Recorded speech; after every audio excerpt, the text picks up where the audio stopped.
live novamente do nosso movimento Mulheres que se Importam, e num formato bem diferente das últimas lives, onde nós estávamos fazendo distantes, cada uma na sua residência, e hoje estamos começando um formato novo que esperamos possa permanecer, continuar e agradar o outro lado, que são vocês, que estão nos vendo, que estão nos prestigiando nessa noite.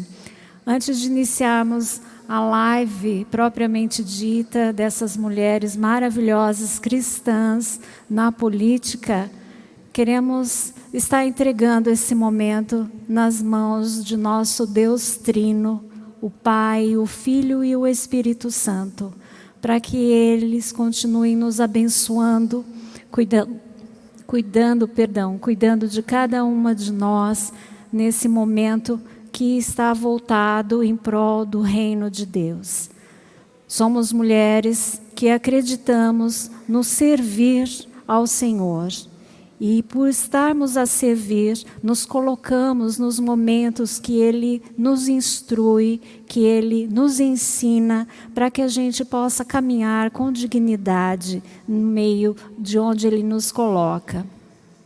E agradecemos muito pela presença de cada uma que aceitou o convite dessas mulheres incríveis que estão conosco e que realmente se importam de tal forma pelo reino, em favor do reino e na alegria de viver o dia a dia enquanto família, enquanto comunidade, enquanto sociedade, a nos incentivar outras mulheres a poder fazer um pouquinho mais além do dia a dia que elas já realizam, né?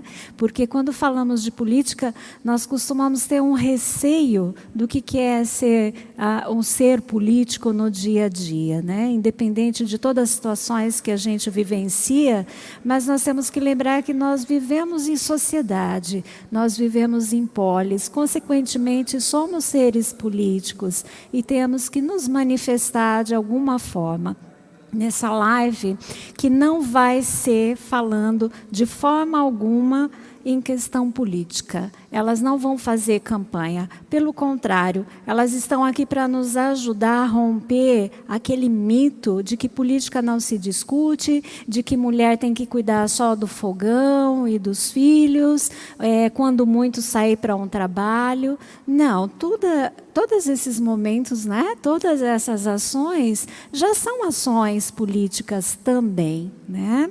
Então, queremos aqui agradecer a presença, antes de mais nada, começando aqui pelo meu lado direito, né, de vocês na tela, provavelmente ao esquerdo, nós estamos com a Noêmia, Rita, Tânia, Lede. E elas vão nos ajudar nesse momento de poder proporcionar a vocês aí do outro lado, especialmente mulheres, de que fomos chamadas para esse reino para fazer um pouquinho, sempre a mais daquilo do que já realizamos, né? Porque o dia a dia da mulher numa vida política, na realidade, são as negociações constantes, né? A gente está toda hora fazendo alguma negociação. É uma negociação com o filho, se vai levantar cedo ou não, tem que ir para a escola, se já se alimentou. É sempre assim, né? Se vai para o médico, se vai para um lazer, de repente vai fazer uma compra, quando é filho pequeno, que cata alguma coisa e faz uma birra que quer. São negociações, né? São processos políticos. E antes de entrarmos inteiramente nesse assunto, então queremos conhecer quem é a mulher Lede. Olá, boa noite. Vamos lá, quem sou eu? Eu sou assim, mãe de 3 filhas, tenho uma filha de 21 anos, e essa filha já me presenteou com um netinho de 2 anos, e tenho mais 2 meninas, uma de 11 e outra de 6 aninhos. Então, elas estão naquela fase de que pedem a mãe a todo tempo. Elas veem na mãe uma enciclopédia ambulante. Então, assim, elas me tomam bastante tempo. E ainda assim eu consigo trabalhar fora, sou servidora pública. Fico com elas no final da tarde e nos finais de semana. Sou servidora pública há 2 anos e sou formada em gestão de recursos humanos. Então, assim, eu me formei em recursos humanos, eu estava na iniciativa privada e há 2 anos atrás Deus me colocou no serviço público para conhecer esse universo.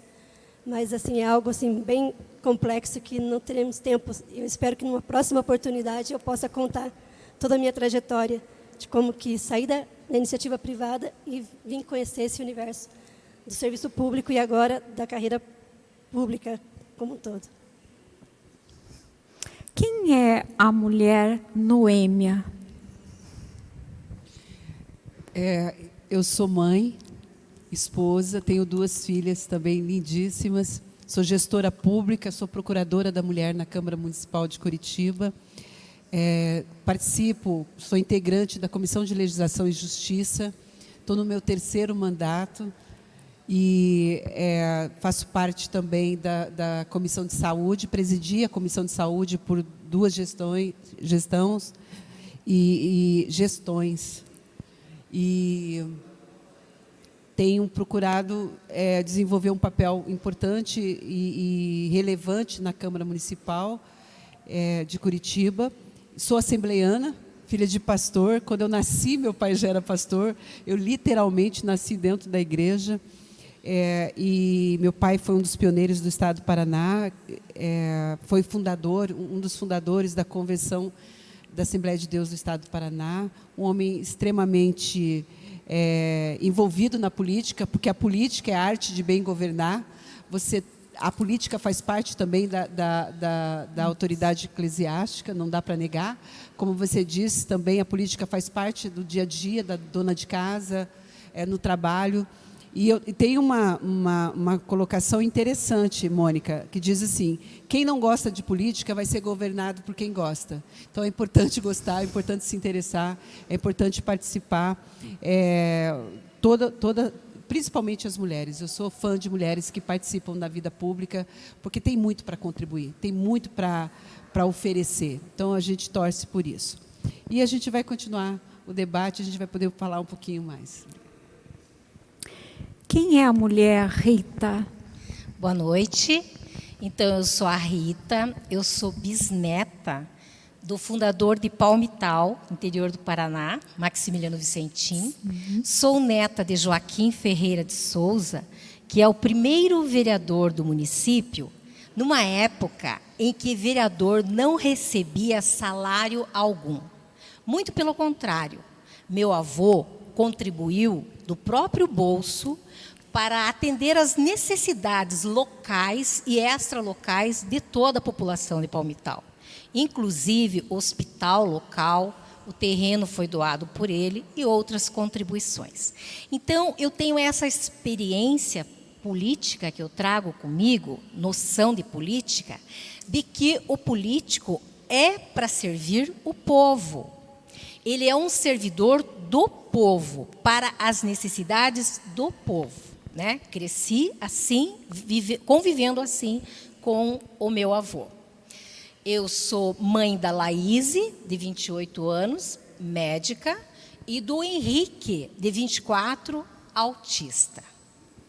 O que me motivou a vir participar da política, a causa do autismo.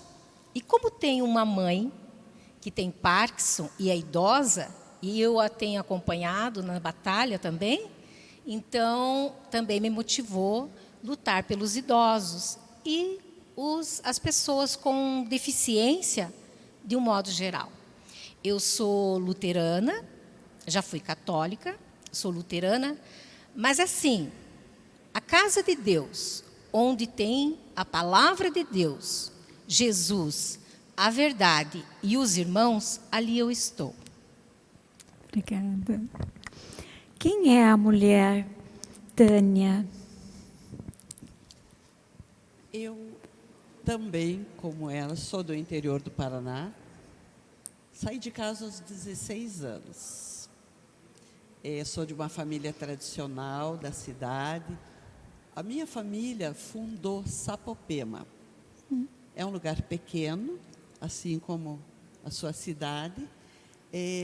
São duas famílias, os turcos, nós chamamos de turco, eu sou descendente de libanês, né, e de espanhol guerreiro, por parte do meu avô paterno, dos meus avós maternos libaneses.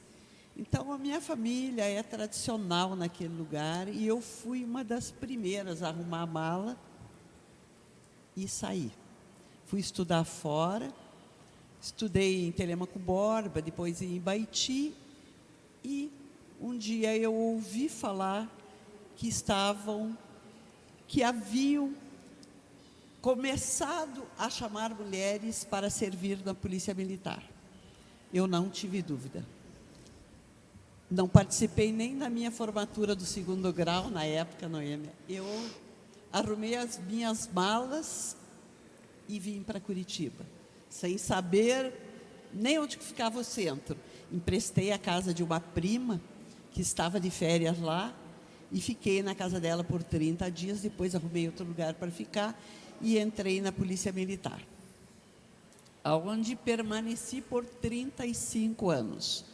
Hoje eu sou subtenente da Polícia Militar do Paraná, com muito orgulho, e digo que se 1000 vezes eu pudesse, 1000 vezes eu faria a mesma coisa.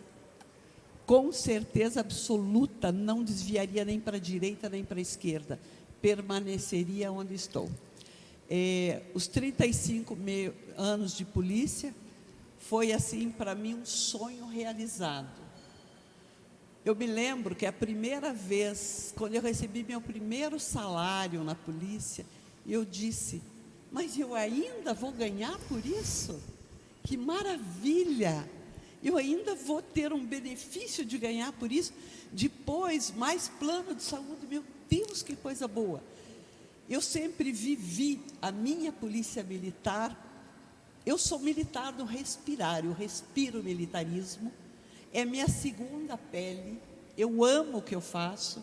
Eu fui para a reserva com 35 anos de serviço, com a graça de Deus eu passei esses 35 anos lá sem um asterisco na minha ficha, nunca tive nenhum problema, graças a Deus.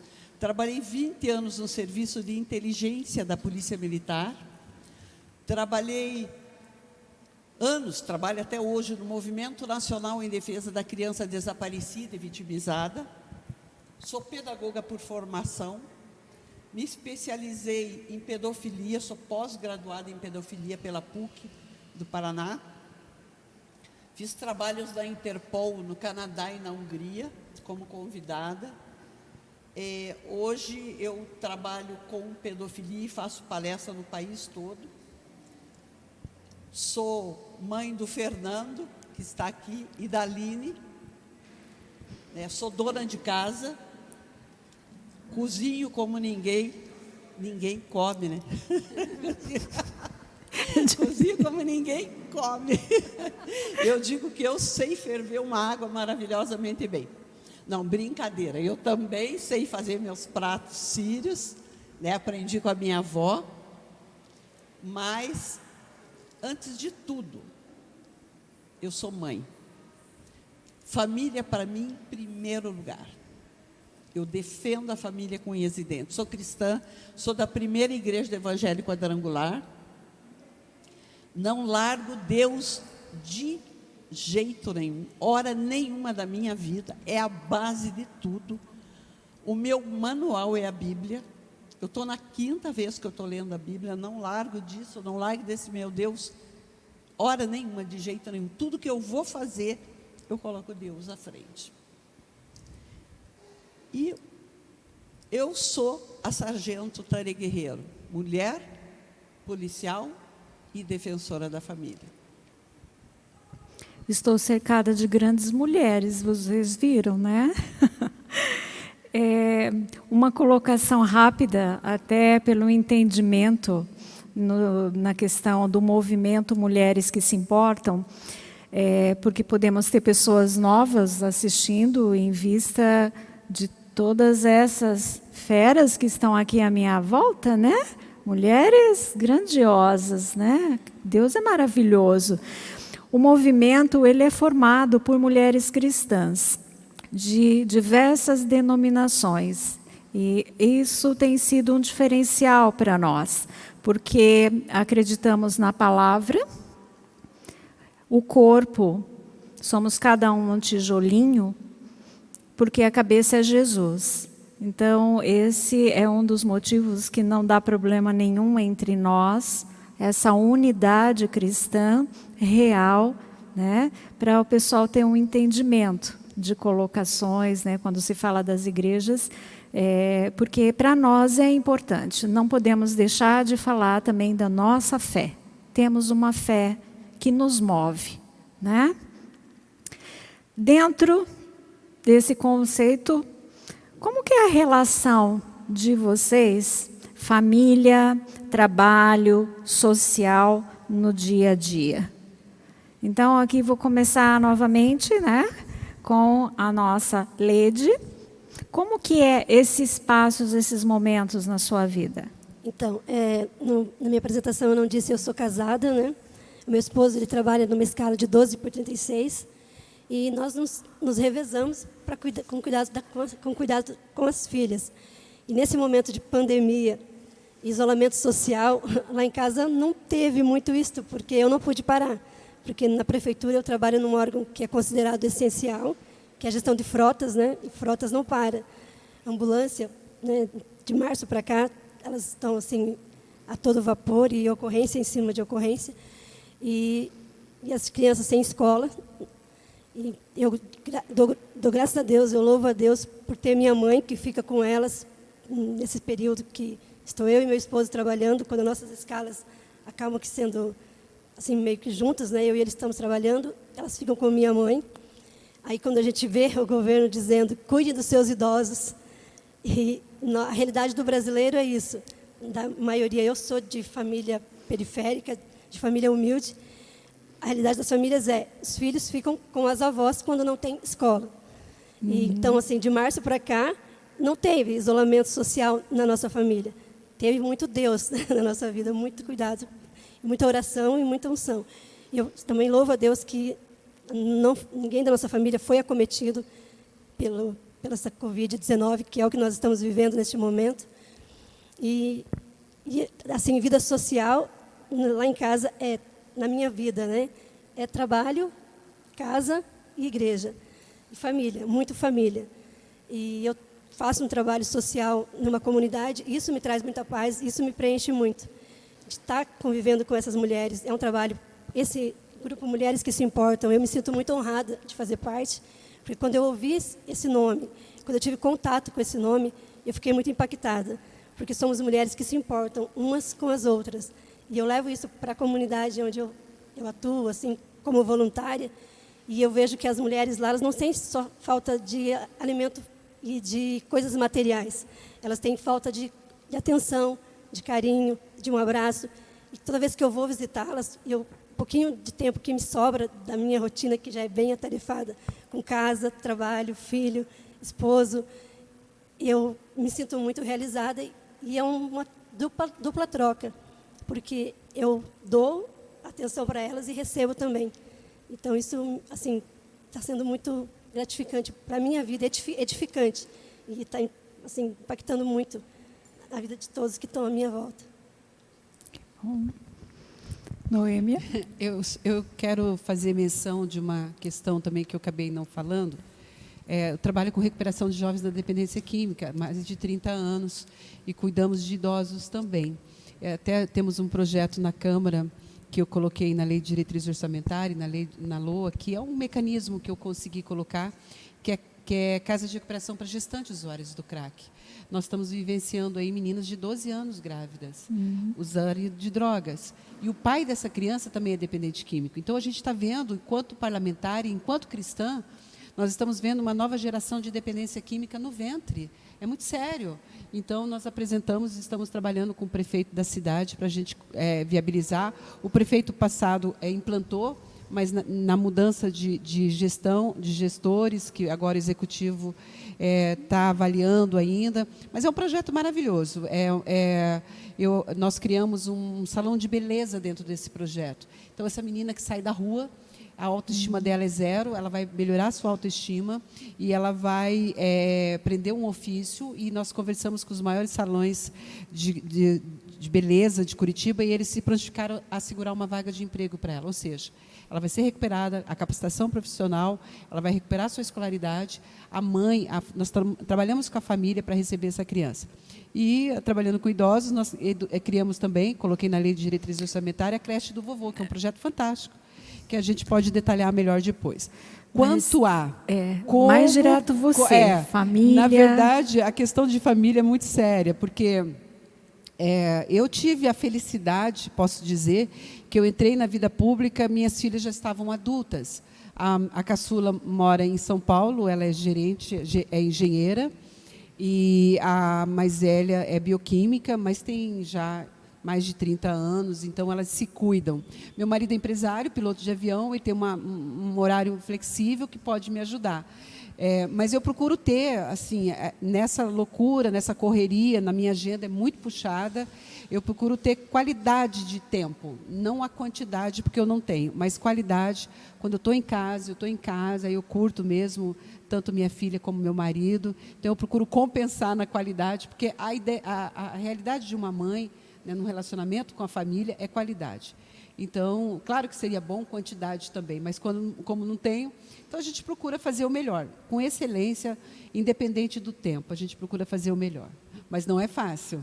Uma casa imensa, família, filhos, você tem que estar muito convicta do teu chamado, daquilo que você se propõe a fazer, senão não dá conta.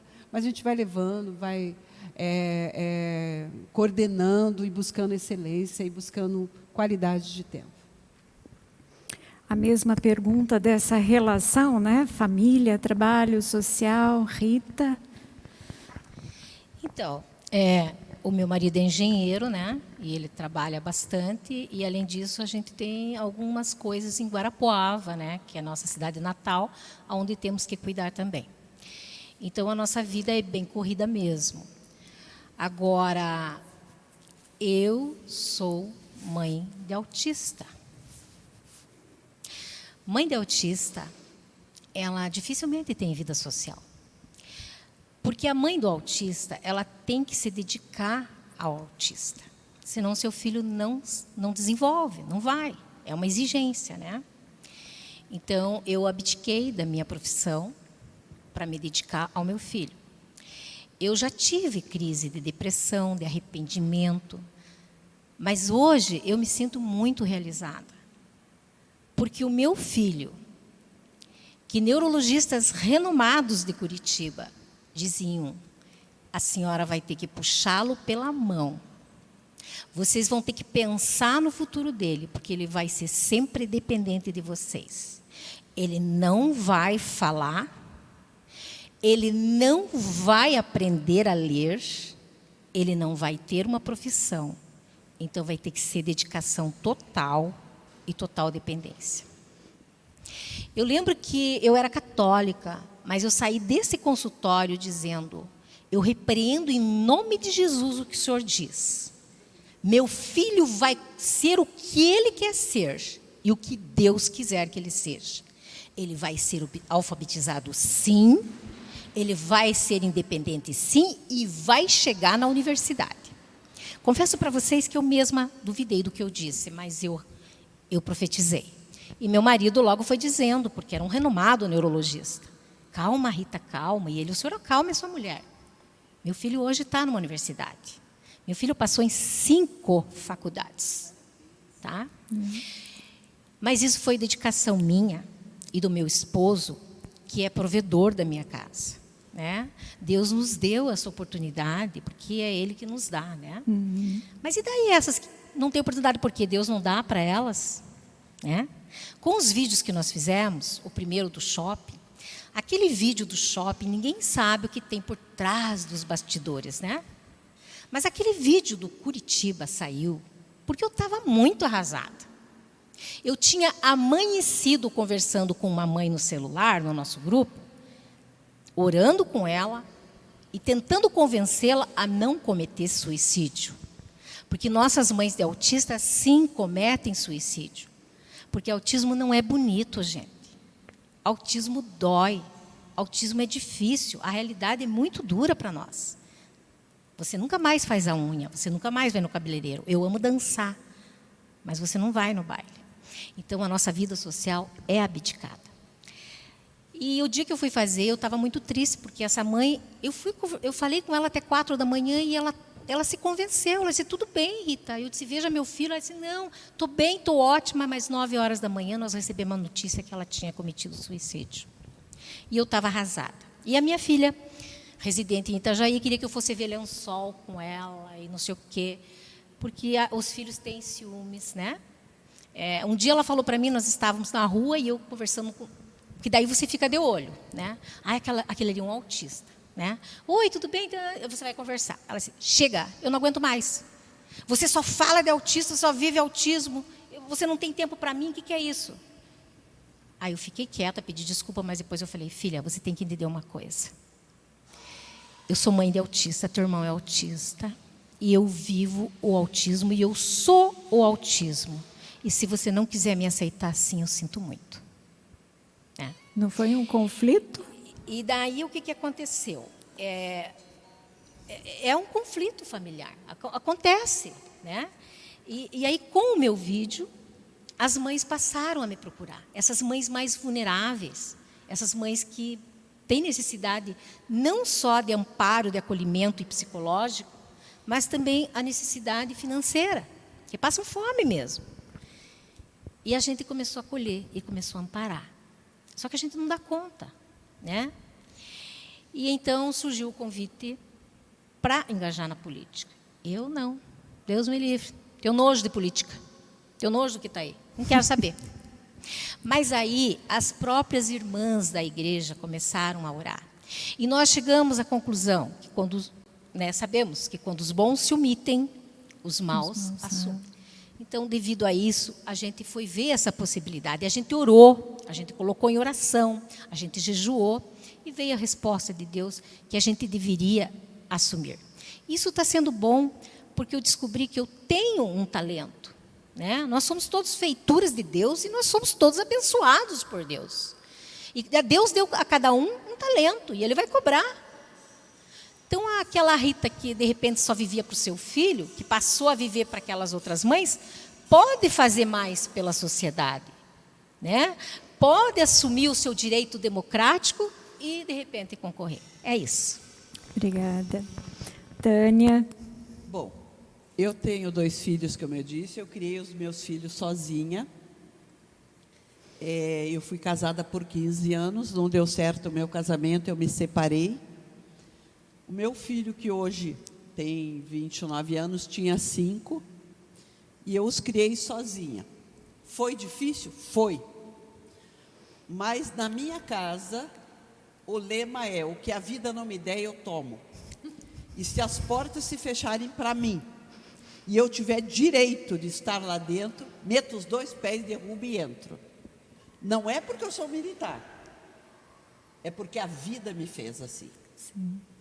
Então, hoje eu tenho meu filho com 2 formações já. Foi difícil? Muito, muito. Só eu sei o que nós passamos. A minha filha é engenheira civil, eu moro com os 2, nós moramos juntos. Nós não nos separamos para nada, o nosso lazer é junto, nós passeamos junto, as nossas refeições é junto. Eu não abro mão disso. Família, para mim, é em primeiro lugar. Mas eu também cuido dos outros, Noêmia, como você. Eu sou do PROERD, Programa Educacional de Resistência às Drogas e à Violência. Mães me ligam, dizendo que os filhos estão nas drogas. O que é que eu faço? Aí eu acompanho. Eu atendo em torno de 2 casos por dia de pedofilia. Eu vou com as famílias, eu quero saber como é que é a vida daquela família, como é que é a vida do agressor, porque 90% é dentro de casa. Então, se tem mais crianças ali, se tem como chegar dessa criança, como abordar essa criança, como falar com essa criança. De que forma essa família vai proteger, aonde tem que ir para denunciar. Eu sei que há quem diga que eu sou truculenta, mas eu não posso lidar com esse tipo de pessoas com um ramalhete de flores nas mãos. Meu sistema é brutão mesmo. Mas antes disso, eu sou mulher. Eu sou mãe. Além de dona de casa, de policial, eu sou pecuarista também. Daqui eu compro, daqui eu vendo, daqui eu organizo, daqui eu faço cerca, daqui eu vacino gado. E nas minhas férias eu vou para lá, eu vou para o interior. Eu herdei do meu pai, tá? Eu herdei da minha família essas terras, e eu toco isso, né? Vou para lá, cuido disso. E eu tive que aprender também, porque como eu saí muito cedo de casa, claro que eu me criei também andando a cavalo, né? Era o transporte que nós tínhamos na época, que a gente ia para a fazenda do meu avô e tal, era a cavalo, esse eu sabia, mas o resto eu tive que aprender. Então a minha vida não foi muito fácil, não foi muito fácil. E quando a gente se vê em dificuldades, joelhinho no chão, gente, jejum e oração. E quando os meus filhos me vinham com problemas, que queriam as coisas, na época, eu não podia pagar alguém para cuidar deles, né? Então, eu colocava os dois ao mesmo horário na escola, eu procurava trocar o meu horário de trabalho para estar com eles, para cuidar deles. Então, foi muito difícil, mas deu homens e mulheres honrados. Lá em casa o regime é militar, ordem dada é ordem cumprida. Não é porque eles são adultos hoje que eles não me obedecem. Não é mesmo, filho? Eles obedecem, sim, têm que obedecer. É honrar, né? Não gosto que faça coisa errada, não permito. E eles sabem disso, os dois são da igreja. Os dois são da igreja metodista do Bacaxiri. E eu, como eu disse, sou da quadrangular, né, da primeira. Então, é muito fácil viver com eles, porque eles são bons, porque eles são fáceis de lidar, né? Eles que têm que ter paciência comigo, porque a gente é muito exigente, mas a gente tem que ser. O mundo aí fora é muito cruel. Se nós pais, se nós mães, abaixarmos a guarda, o inimigo está aí para entrar. Então, nós temos que ser firmes, sim. Eu não me arrependo um minuto do que eu fiz da minha vida. Não me arrependo. E tudo que nós conseguimos até hoje foi nós três, né? Não foi, além do que eu herdei do meu pai, tudo que a gente tem foi nós três que conseguimos. Com a graça de Deus, eu tenho uma família abençoada. Eu sou uma mulher de sorte, eu sou abençoada por Deus. Eu tive a profissão que eu escolhi, eu tive os filhos, foram presentes de Deus. Amém. E hoje a minha vida é abençoada. Olha, eu tenho que acrescentar, ouvindo isso, que está ali ajudando nessa nossa live o meu filho, né? Então eu também tenho orgulho de ser mãe. E aí, filho, está ouvindo, né? Por isso que a mãe é firme, porque a gente que sai para trabalhar no social, no dia a dia, você vê realidades que não é o que a gente deseja dentro de casa, não é o que a gente deseja para o filho quando precisa sair de casa, né? Porque um dia eles têm que sair, mas que eles possam sair fortalecidos e conseguindo enfrentar. Muito feliz com essa motivação, né? Eu, na próxima pergunta, até porque ficou muito claro o fortalecimento na busca das escolhas de vocês, né? Vocês já deram nessa resposta uma colocação de uma grande motivação, né? Que está no dia a dia, no cotidiano, na vida de vocês, né? No caso dessa vivência que vocês comentaram conosco, de família, de comunidade, de trabalho, que as motivou, qual costuma ser a reação de vocês diante uma orientação que considera improdutiva? para uma determinada tarefa. Porque a gente também, sendo dona de casa, sendo mãe, muitas das coisas é parte de nós para com os filhos, né? E somos exemplo, mas tem os exemplos deles também, né? Então, como que a gente, no caso de vocês, como que vocês... tira o som aí, mulher, baixa tudo aí. Como que vocês reagem diante uma tarefa improdutiva, uma orientação improdutiva? Ela ajuda a encarar o desafio da vida política? E quando eu falo a vida política, são as nossas ações do dia a dia, e inclusive nessa motivação a mais também de estarem, né, tentando entrar para a política. Quem já está lá quer permanecer, né? Lede. Então, quando tem assim, alguma situação, alguma discussão que eu considero inútil, simplesmente eu procuro não dar combustível, porque eu sei que tal situação não vai nos levar a lugar algum. Sei que no debate público eu vou ter que enfrentar muitas situações que realmente eu não concordo, e é bem complicado, porque quando a gente conversa com o que a gente concorda, é muito fácil. O difícil é conversar com o lado oposto, né? Conseguir colocar a sua opinião da coisa correta ou não, porque nem sempre o que é certo para mim é para o outro, e nem sempre o que é certo para o outro é para mim. Mas a única certeza que eu tenho em tudo isso é que assim, eu nunca irei trair os meus princípios e valores cristãos, que eu acredito que assim, a única base que realmente que não tem, que é incontestável, que é inviolável, é essa base cristã. Família, que eu também foi algo que quando eu me apresentei, que confesso que para mim é o primeiro momento que eu estou tendo assim de um debate em público, né, mesmo que esteja um público externo nos assistindo. Eu sou cristã há mais de 20 anos, não vim de berço cristão, mas também em certo momento Deus nos escolheu, nos resgatou. Então, assim, realmente também, como todos aqui, todos temos uma história de vida muito forte e impactante, e eu também tenho muito comigo que é missão, é Deus que me escolheu, que me trouxe para esse lugar, para esse ambiente, que não é um ambiente fácil.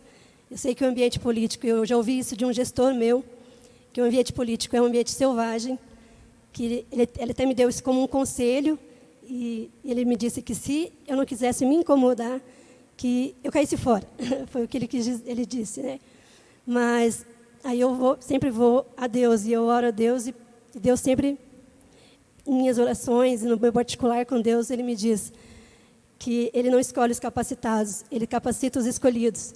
E isso desde quando eu assim, decidi me lançar na política, que é uma trajetória que já há um tempo que eu venho tentando assim, tomar essa decisão.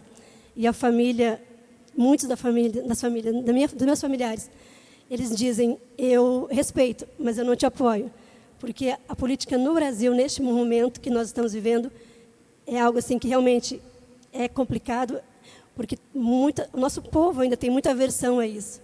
E esse é o nosso desafio, fazer com que o povo entenda que a gente é um ser político, a gente respira política. Então, assim, é um desafio diário, porque a gente vive a política diariamente. E o nosso povo entende a política somente como lá, o Congresso, o plenário e a Câmara. E política não é isso, né? Política é nosso dia a dia. E Deus, sempre quando Deus fala comigo, eu digo, eis-me aqui. Então, assim, é complicado, mas o meu posicionamento em relação às situações adversas é essa, não dar combustível e procurar sempre pacificar. Viu? Noêmia? Eu confesso que eu não entendi a colocação. Quando te dão uma ação infrutífera...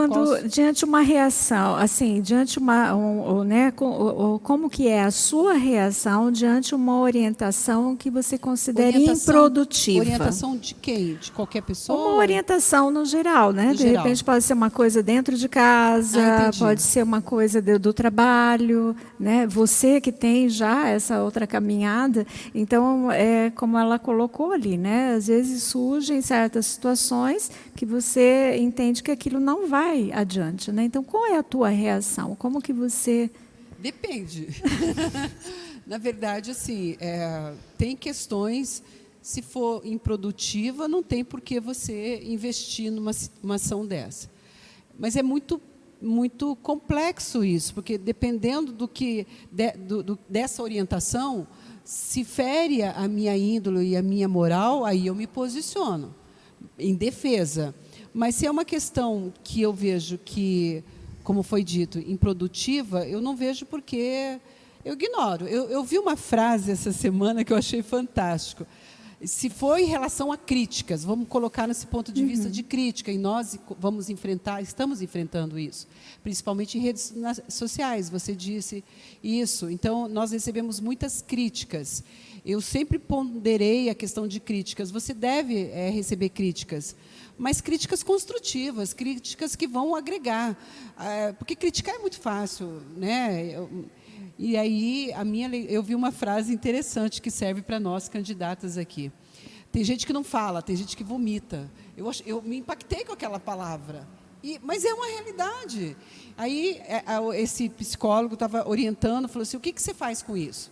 Você absorve ou você se limpa e se livra daquilo? Óbvio, a gente tem que se livrar e ignorar. Mas muitas pessoas estão absorvendo. E isso traz doenças. A saúde mental fica abalada por causa disso. Mas qualquer orientação improdutiva, não vejo minimamente condição de prosseguir. Eu ignoro. Porque, assim, se nós analisarmos, né, como a Leide comentou, o contexto atual, a gente costuma ouvir certas orientações, né, dos parlamentares e companhia limitada, que a gente já de cara compreende que aquilo não vai adiante, é uma coisa que não vai produzir, né? O meu lado como administradora, né, seria a mesma coisa, de repente, mandar o funcionário fazer igual o Charles Chaplin nos tempos modernos, a mesma coisa, sabendo que aquela peça não vai servir para nada no final, né? Então, assim, essas reações, né, é interessante de ver como vocês estão colocando, porque realmente tem que ter um equilíbrio muito grande diante de coisas, às vezes, que vêm e que você sabe que não vai dar um resultado, mas você tem que fazer, de algum jeito, fazer com que aquilo produza, não fique no improdutivo, né? Rita? Perfeita a tua colocação, Mônica. E essa tua pergunta é bem abrangente, né? Se nós formos analisarmos só a respeito de atitudes e palavras, ou, né, fake news, né, que se fala muito, é uma situação. Mas eu vejo assim, você se conforma com uma situação constrangedora, diferente daquilo que você esperava. Gente do céu, vocês não fazem ideia do que eu já fiz na minha vida. Vocês não têm noção do que a Rita já fez. Nós estávamos para tirar a cédula de identidade para ir para a Disney. Meus filhos ficaram em casa dormindo e eu fui ali na Pedro Ivo, se não me engano, em 2015. E estávamos lá às 6 horas da manhã, numa fila enorme, né, para tirar a identidade. Aí os comentários eram assim, será que vão atender nós hoje? Porque ontem eu vim e só atenderam até o 40. Eu falei, o quê? Mas e essa turma? Não, porque não tem funcionário, porque não sei o quê. Eu falei, nossa, gente. E eu era, acho que a número 30 e pouco, não sei. Eu falei, sério, gente, isso? E comecei. Aí, quando eu comecei a questionar, a moça que estava atrás de mim com os peitos vazando. Eu doei leite para o hospital de clínicas, graças a Deus, em abundância, dos 2 partos meus, dos 2 filhos. Então, a gente sabe o que é uns peitos vazando, como incomoda. E a coitada com os peitos vazando atrás de mim. A senhora veja a minha situação, né? Porque eu preciso, para tirar o salário família, eu preciso, perdi minha identidade, e eu já é a 3ª vez, eu deixei meu nenê sozinho dormindo. Aquilo, gente, vai me fervendo. Eu sinto muito, mas eu sou assim. Outro dia me perguntaram, Mônica, por que, Rita, que você foi se meter na política? Eu gosto tanto de você, por que você foi se meter nisso? Mas Deus me iluminou nessa resposta, sabe, Mônica? Eu disse, simplesmente porque eu sou um tipo de pessoa que se importa com a dor do outro. E eu sou assim. Aí aquilo foi me subindo. Eu disse, eu não acredito. Eu te prometo que você não sai sem tua identidade hoje. Aí veio uma outra com uma senhorinha lá que você já olhava para ela, você já via que a pessoa tinha alguma demência. Eu estou aqui com ela também, porque ela é minha vizinha, não tem ninguém, porque eu preciso para tirar a identidade. Gente, o que é isso? Vamos lutar por isso. Bom, só para resumir para vocês. 180 pessoas saíram naquele dia. Se vocês procurarem na Globo em 2015, eu acredito que tem ainda essa reportagem. Mas 180 pessoas saíram naquele dia com a carteira de identidade na hora. Não tinha funcionário, mas desovaram o funcionário na hora para atender. E tem muitas outras coisas que eu fiz, que se eu for relatar aqui, eu vou ficar aqui uma noite inteira. Então, eu já venho fazendo política. Eu já venho defendendo os interesses do povo. E já venho dando a cara a tapa também. Então, por que não servir a sociedade? Então, é muito relativo isso, se você deve parar ou não. No posto de saúde, mais precisamente no Mãe Curitibana, eu chego lá às 7 horas da manhã para ser atendida com a minha mãe, idosa de 77 anos, portadora de Parkinson. Nós fomos atendidos meio-dia. Mas chegaram 2 pessoas com bolsa de marca e de salto, dando beijinhos nos funcionários e foram atendidos antes. Gravei tudo, porque agora nós temos uma arma excelente que é o nosso celular. Porque falar, até papagaio fala. Né? Aí o que aconteceu? Gravei tudo, fui às autoridades, mas... Né? Então, por que eu estou falando isso? Não estou falando para me gabar, nem para nada. Para falar a verdade, eu nem gosto de ser assim, porque você se mete... A minha filha disse, por favor, para com isso, não se meta. Mas eu sinto muito. Eu sou uma mulher que se importa. E aí, o que acontece? Eu já fiz muita coisa desse tipo. E aí, eu deveria ter feito ou não? Porque a pergunta é essa. O que você tinha que fazer? Não adianta. Nessa situação da carteira de identidade, não adianta, é assim mesmo. É o que alguns dizem. É o que eu tenho ouvido da política também, gente. Não adianta, não se meta, não adianta. Mas é porque você está dizendo que não adianta, que quem está lá, que talvez seja muito inferior a você, em condições de cultura, de conhecimento, de ciência, ou até mesmo de ser uma pessoa batalhadora pelos nossos direitos, vai lá e faz as leis e você tem que obedecer. Então, é muito relativo isso de você ver se adianta ou não adianta você batalhar por uma situação. Agora, de uma coisa, você não pode abrir mão. Pedir a Deus a orientação, a sabedoria e o discernimento. O equilíbrio que a Mônica falou. Se nós tivermos o equilíbrio, gente, nós estamos feitos. Mas eu quero só... Sim. Talvez ela e eu tivemos uma leitura diferenciada. Quando você diz, diante de uma situação que deixa você indignado, é uma coisa. Quando você diz, deixa você uma orientação improdutiva, não tem nada a ver com indignação. Porque a indignação é produtiva, quando te leva uma ação para ajudar o outro, como a Rita fez. Agora, a pergunta era uma orientação improdutiva, que não é o caso. Porque quando não é, Tânia? Porque assim, quando você faz assim, diante de uma orientação improdutiva, no meu entendimento, você tem que ignorar. Quando é uma questão que deixa você indignado ou uma ação injusta, como é o caso que a Rita observou, aí deixa você indignado, aí a indignação faz você entrar em ação. Talvez, não sei se vocês entenderam assim, mas o meu entendimento foi assim. Mas vamos ouvir aqui. Com a Rita, eu acho que tem que gritar. Não, eu concordo plenamente com o que a Rita falou. A indignação leva a isso. Não, ela fez corretíssima. É só a pergunta que eu não entendi, então. Então, assim, vamos ouvir, então, a Tânia, e aí depois a gente... Vamos fechar. Eu concordo com ela, porque eu também sou assim. A minha filha até fica com vergonha de me lá vem a fazer escândalo. Mas eu defendo os que estão lá, oprimidos. Em uma entrevista que eu dei na TV, era ao vivo, o repórter perguntou para mim, sargento, como é que a senhora vê quando você prende alguém, entrega na delegacia, ele sai primeiro que você? Eu disse, eu fiz a minha parte. O meu trabalho termina ali. Dali para frente, começa do outro. Se se quiseram liberar ele vai voltar mais, não sei. Mas eu não vou deixar de cumprir a minha obrigação. Se alguém deixou de fazer o que era para ser feito, não me importa. Mas eu vou fazer o que precisa ser feito. Agora, quando a gente vê uma situação dessas, de pessoas que estão lá, e isso me aconteceu esses dias, chovendo, nós lá fora, em um determinado lugar, respeitando o distanciamento. Quem tinha guarda-chuva, que bom. Quem não tinha foi tentar ficar embaixo de uma marquise para se proteger.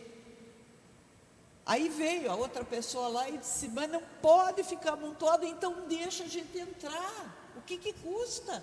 Lá nós vamos respeitar o distanciamento. Sabe? Então, a gente não pode se conformar com a situação. A gente tem que buscar uma solução.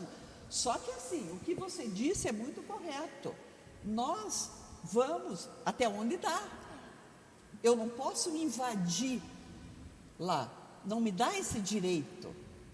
Quando eu disse aquela hora, o que a vida não me der, eu tomo. E se as portas se fecharem para mim, eu tiver direito de estar lá dentro, eu vou entrar. Eu disse, é direito. Eu não posso invadir. Por exemplo, eu vou lá no seu gabinete, você não me permite entrar, eu retorno. Eu tenho que respeitar. Por exemplo, vamos pegar um exemplo simples. Hoje é dia do pessoal que limpa a cidade, né? Dos que caem. Os garis. O que eu tenho que fazer? Eu tenho que respeitá-lo. Eu quebrei um copo, eu vou colocar em uma caixa de leite, eu vou passar uma fita adesiva, eu vou colocar em uma bolsa, vou separar, porque eu tenho que respeitar. E olha, eu quero aproveitar para dizer que, vocês têm o meu respeito. O pessoal que faz isso, gente, é um excelente trabalho. Vocês têm todo o meu respeito. Meu gente. também. Vocês não sabem o valor que vocês têm para mim. Olha, quando eu vejo eles e eu vou, converso, assim, trato com o maior respeito, porque são merecedores. Então, agora, tem gente que não faz isso. Quebrou alguma coisa, joga lá, eles podem se cortar, eles podem se machucar. Então, começa em casa isso, esse respeito. Então, eu não sei se eu consegui responder o que você colocou, como a Noêmia falou, eu também não entendi direito. A pergunta é: qual que é a tua reação diante de uma orientação improdutiva? Porque lutar por justiça social eu luto a vida inteira. É essa pergunta que não sei. Sim, mas assim, seria assim, vocês colocaram, né, a reação de vocês diante dessa orientação que considera, né, no que ela ajuda a encarar o desafio da vida política, que foi o que ela, no caso, ela completou, ela deu um exemplo. Não, a pergunta era, assim, qual a tua reação? Qual costuma ser a sua reação diante de uma orientação improdutiva, que considera improdutiva? Aí não é a resposta. Porque assim, o que é improdutivo na minha leitura? Não é a justiça social que a Rita está fazendo, que eu faço e a Tânia faz. Não. É pelo seguinte, ela estava lá, a pessoa que estava lá não estava fazendo o trabalho dela, estava sendo improdutiva. Mas é uma orientação, não é uma ação. É uma orientação improdutiva, é direcionada para mim. Como você reage quando alguém te dá uma orientação improdutiva? Eu não levo avante.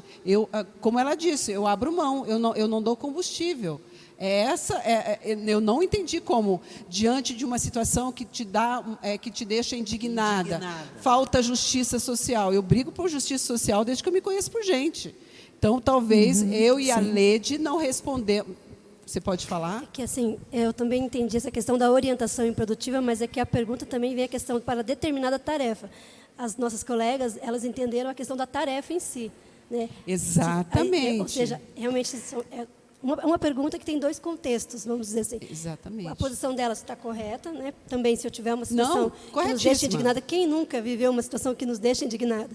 O que nós temos, o nosso trabalho de mulheres que se importam, é levar para as mulheres isso. Se você vê uma situação que te causa indignação, denuncie. Né? Denuncie, grite, esperneie, não silencie. Mas em relação à orientação, se para quem está no debate público, vai ter uma orientação e você vê que essa orientação não agrega, que essa orientação só vai trazer desgaste, você vai se sentir enxugando gelo, não tem por que levar adiante. Então, eu vejo que é uma pergunta que tem duas respostas que cabem. Mas né? mesmo que seja com ações, Mônica, por exemplo, a minha leitura acho que foi a mesma dela. Eu tenho redes sociais, todos vocês têm. Então, por exemplo, alguém diz lá, vereadora, saia da política. Isso é uma orientação improdutiva para mim, eu ignoro. Vereadora, faça isso, que não tem nada a ver com a minha moral, né? Aí eu não levo adiante, mesmo em ações. Então, a orientação improdutiva, ela gera ações improdutivas. Então, onde eu disse, eu recuo, eu não dou vazão. Eu prefiro ignorar do que ficar batendo boca com a pessoa numa ação, uma orientação improdutiva. Só completando assim, a palavra de Deus diz que Deus torna um solo improdutivo em fértil. Então, eu acho que isso é uma situação muito pessoal. Por isso que comecei dizendo, Mônica, que a tua pergunta é bastante abrangente, não sei se você se lembra. Depende da interpretação de cada um, de cada situação. Talvez eu não interpretei bem, desculpa. Pelo contrário, eu amei a resposta de vocês. Eu imagino que vocês aí do outro lado também, porque vocês colocaram realmente os dois pesos e as duas medidas, né?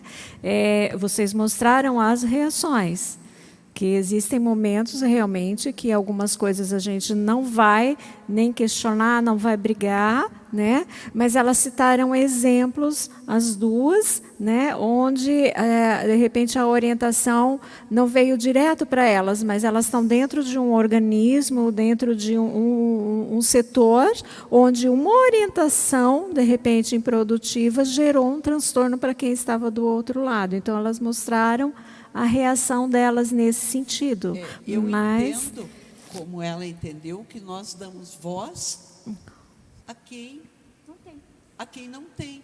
Eu entendi desta forma. E eu sou mais ou menos assim, quando eu vejo, eu já fiz, quando eu vejo, eu já falei. É claro que dentro dos meus limites, respeitando os outros também, né? Porque eu sei que eu posso ir até um pedaço, mas eu não gosto de ver gente sendo humilhado, sendo... quer dizer, aquela pessoa que está do outro lado, só porque ela ocupa uma posição e nós, de repente, estamos necessitando do favor, entre aspas, que não é um favor, e sim a obrigação dela, porque ela está ali para fazer aquilo, e ela deixa de fazer, faz para um e não faz para outro. Vocês viram que são realmente mulheres que se importam, né? Vocês viram os exemplos de mais de uma situação e que realmente, né? Essas são as mulheres que se importam do movimento. Tanto que nós temos aqueles momentos que até dentro da nossa rede, nos nossos particulares, às vezes precisamos ficar meio assim, stop, porque fica aquecido. Mas é dentro desse processo de vocês mostrarem o porquê que nós temos os momentos fortes, indignadas com certas situações, e outras nós ficamos meio light. Porque não é partindo, de repente, pegando a arma, né? E como lembrou a Rita, como nós estamos tendo sempre como base a palavra, aí nós temos que entender muito esses terrenos, de repente, numa certa improdutividade, e que Deus acaba nos colocando para ver se tornam férteis, né? Eu amei as respostas de vocês. Mas, Noêmia, quando as pessoas falam isso, é para provocar, é para desmotivar. Aí é que você tem que se fortalecer. Aí é que você tem que dizer, não, eu posso e eu vou. Eu me fortaleço, eu só não respondo. Não vale a pena. Porque se alguém me orienta alguma questão que eu entendo que é improdutiva, por que eu vou dar... como que você usou a expressão? combustível. Por que eu vou Isso. discutir com uma pessoa que não quer ouvir, ela quer falar, e aí ela tem aquele conceito dela e nada muda. Então, agora, diante de uma questão que vai me deixar indignada, é claro que a gente vai se posicionar. Eu, por exemplo, eu tenho 7 Facebook e uma fanpage. Eu não dou conta de E mais o Instagram. E eu fico até 1h da manhã. Agora eu estou com uma equipe que está me ajudando, abençoada, graças a Deus, que está me ajudando, mas toda a vida eu fiz sozinho. Eu respondo todos. Aí vem, quando eu publico alguma coisa, e é só coisa de pedofilia. Eu não ponho nada além disso. E quando eu ponho lá uma cena, alguma coisa, que eu preciso que alguém veja e reconheça aquela criança, ou reconheça aquele agressor, para que eu possa fazer alguma coisa, alguém me denuncia e tira um Google do ar. Mas eu vejo que são os pedófilos de plantão que fazem isso e que querem mobilizar. Mas não me mobilizam, não, porque daí eu saio fortalecida dali. Eu espero os dias que o Google me castiga e deixa eu fora do ar, e depois eu volto a todo vapor. Não é qualquer um que me derruba, não. Meninas, diante, né, desse contexto que nós estamos, já compreendemos que vocês têm um apoio muito grande da família. Alguns não, às vezes dizem, ai, que loucura, né? De repente, os mais próximos. Eu, assim, confesso que a minha família foi resistente no início, quando eles perceberam que eu ia teimar mesmo, porque reiteradas vezes eu dizia para eles, até hoje digo para eles, é a missão de Deus. Eu tentei retroceder e desistir, voltar atrás, voltar para a minha vida secular, assim, ser pessoa comum mesmo, mas Deus sempre me querendo trazer assim, para essa missão, porque é uma missão e não é fácil. E, assim, a duras penas, agora a minha família tem assim, me apoiado a forceps, como diz. Então, assim, eu tenho que, assim, mesmo publicamente agradecer que eles estão, assim, na medida do possível, com o que cada um pode, eles têm me ajudado. Mas lá no íntimo deles, eles assim, ainda têm essa resistência. Mas eu digo para eles, por isto mesmo é que eu vou me lançar. Porque nós temos que mudar todos os lares, cada lar, né? Assim, além da família, né? Porque vocês têm o apoio, né? Vocês estão tendo, mas assim, independente do que a Lede colocou, vocês têm outros apoios, assim, de amigos, que vocês sentem que são aquelas pessoas que estão sempre junto? Tem? Sentem isso? Sim, sim. Assim, amizade e todo o nosso ciclo social é o que nos dá base para continuar. E eu vejo que tem um movimento na sociedade. Um movimento realmente que está assim, se mobilizando. E nosso momento é agora, né? É o momento da gente dar continuidade, porque é uma construção e é um projeto de longo prazo. Não vai ser na próxima eleição que a gente vai mudar, mas é um dia de cada vez. É um trabalho de formiguinha. E Deus tem nos colocado como essas formiguinhas para estar levantando, né, esse gigante. E assim, eu agradeço a minha família por estar me respeitando nessa decisão, e agradeço também a todos que têm me ajudado e me apoiado, que são muitos, né? Vocês têm inúmeras atividades, né? Como a gente viu no dia a dia. E tem esses apoiadores, começando pela própria família, que de repente no início pode ver assim, ai meu Deus, né? Mas dentro do que a gente vive, de termos mulheres na política, porque a gente tem que romper aquele mito que já vem, né, há tanto tempo que não se discute política, não se discute igreja, religião, futebol. Não, espera lá. Tudo faz parte da vida do ser humano no seu dia a dia, né? Nós precisamos disso, né? Então, nós estamos conseguindo romper e mostrar que é fato. E querendo trazer mais mulheres para estar encarando, porque se você não encara, como a Noêmia falou, né? Se a gente não entra e não faz a nossa parte, sempre vai ter alguém que vai estar ali, né, dominando, e se você não faz a sua parte, você sempre vai ser alguém escravizado de alguma forma, né? Porque assim, o que eu gostaria de ver com vocês, se ainda não conseguimos ter um número suficiente, né, de mulheres. A gente ainda não tem um número suficiente. E das mulheres que estão presentes, a maioria, de repente, é porque às vezes não tem família. Família no sentido assim, não são casadas, não têm filhos. Como que vocês veem isso? Ou está equilibrado? Como que... Mônica, nós somos 52% da população nacional, mulheres. E eu digo sempre, somos mães dos 48 restantes. Mas nós somos 9% no parlamento. Nós temos 91% dos homens. A gente está buscando entender por que a mulher não vota na mulher. Aí a gente está fazendo uma campanha agora, a mulher precisa votar na mulher.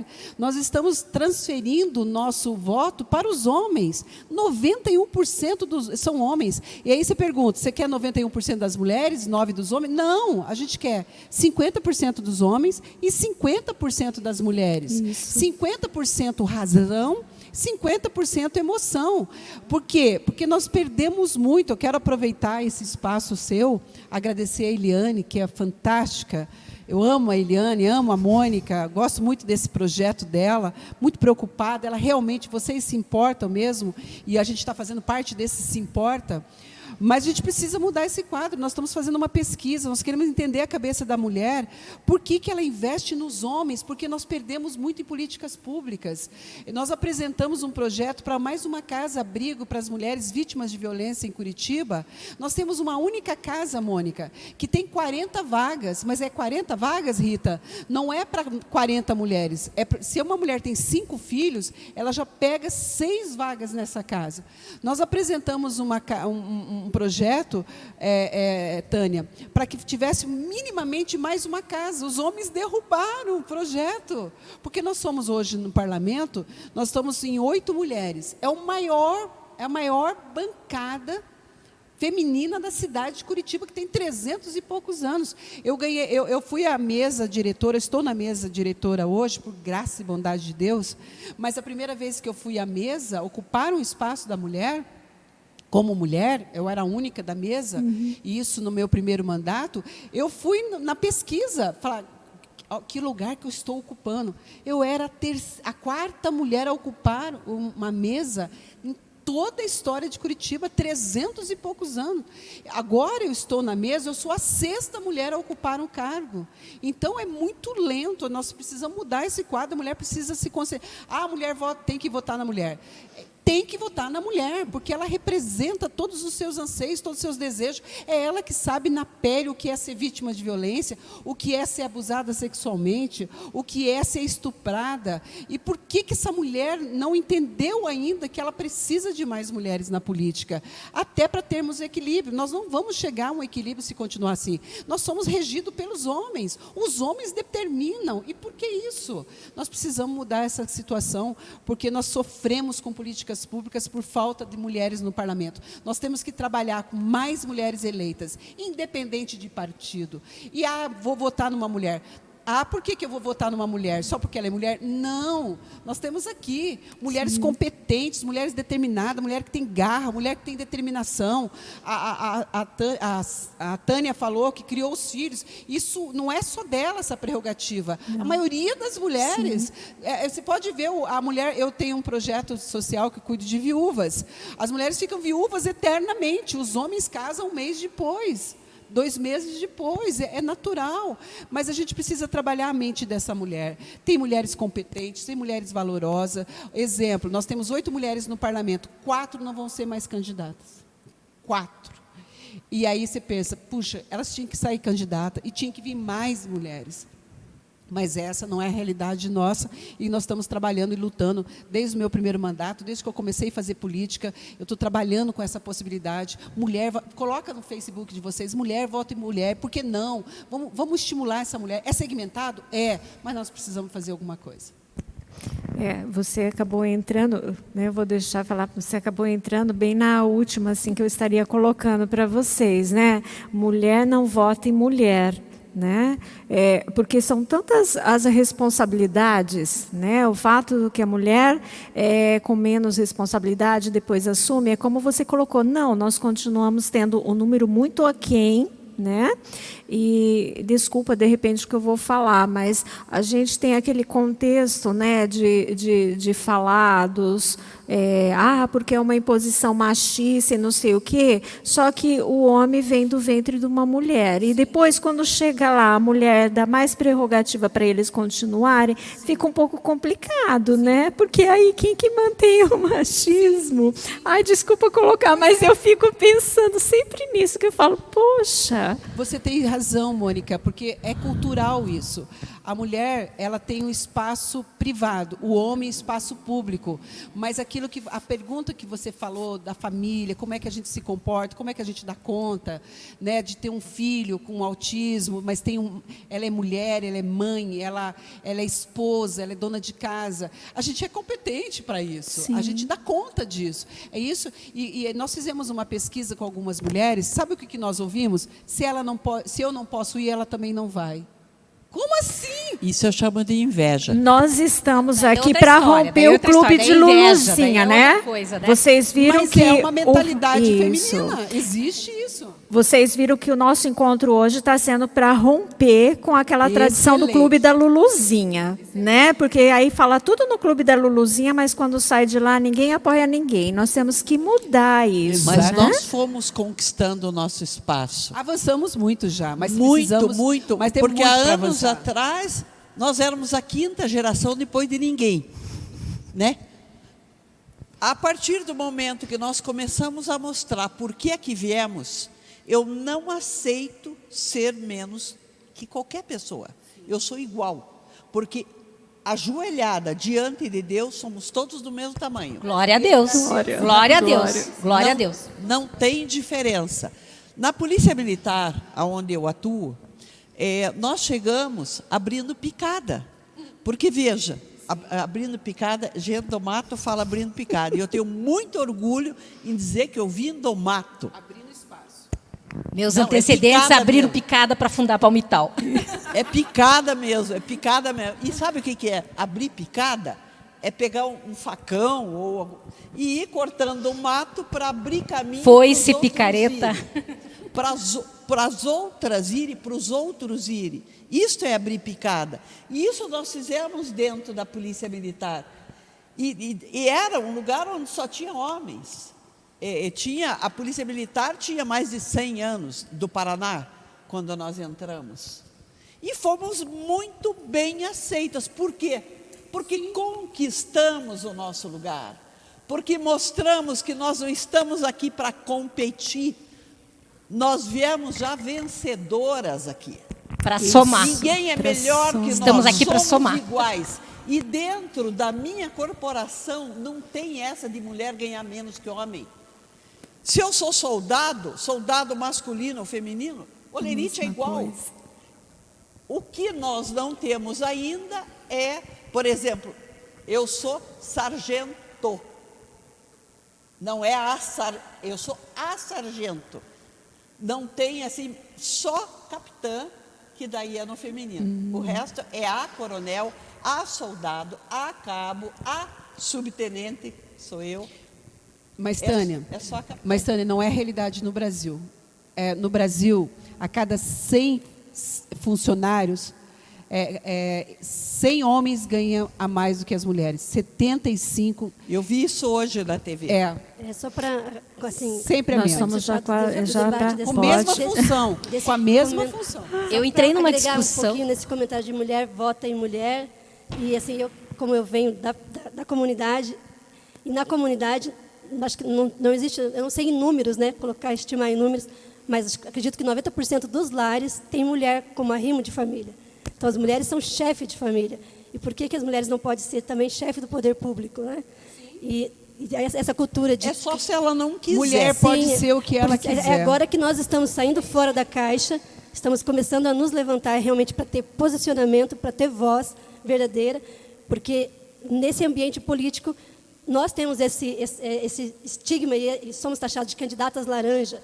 Aí agora nosso trabalho está sendo esse, de desmistificar isso. Somos candidatas, sim, capacitadas e podemos competir de igual para igual, porque no ambiente de empresarial a gente já está ganhando esse espaço, no ambiente militar já temos esse espaço, E agora, tanto assim, a mulher capacitada e as mulheres da periferia, até era uma das minhas falas que eu estava no contexto, que nós que não temos, assim, nós temos que sustentar a casa, muitas não temos nem a perspectiva de ter uma carreira profissional. A gente trabalha para cuidar dos filhos mesmo, né? Mas, assim, a gente Se ela não quiser, porque se ela quiser, ela pode ser tudo isso. Então, por isso que nós que vamos nos posicionar na política, a ideia é essa, para que a gente possa estar levando para a comunidade essa educação política. Porque na comunidade, o que chega lá é isso, sustentar o filho. É isso que é o pensamento Quer colocar da alguma comunidade. coisa, Rita? Não, que a gente já está 80%. indo para o nosso fechamento. Não. É. 80% das nossas mães de autistas são abandonadas pelos maridos.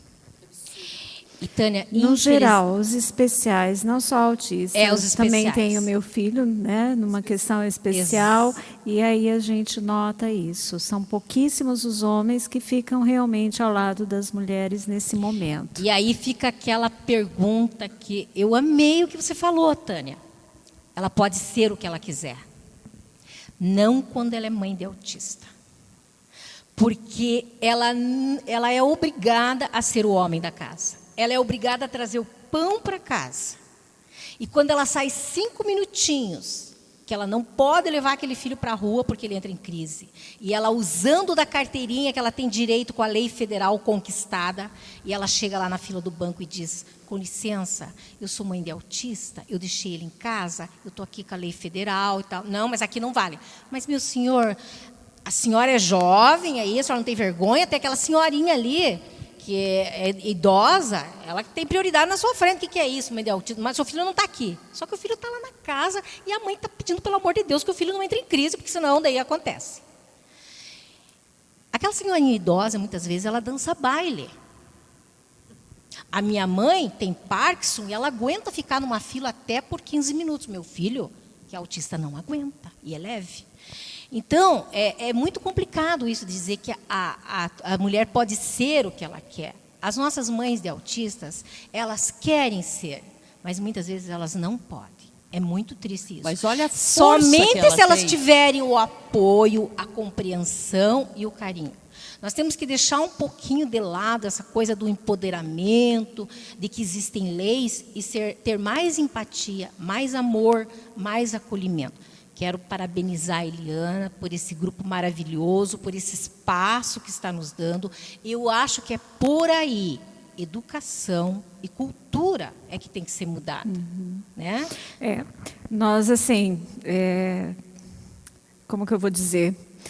Não é, a gente tem o entendimento, né? Não são as mulheres impossíveis de fazer, né? Porque a gente tem que ter sempre o equilíbrio da balança. Eu penso que existe o respeito, né? No formato como foi colocado o homem, como o formato que foi colocado a mulher, né? E a gente então tem que ter esse equilíbrio.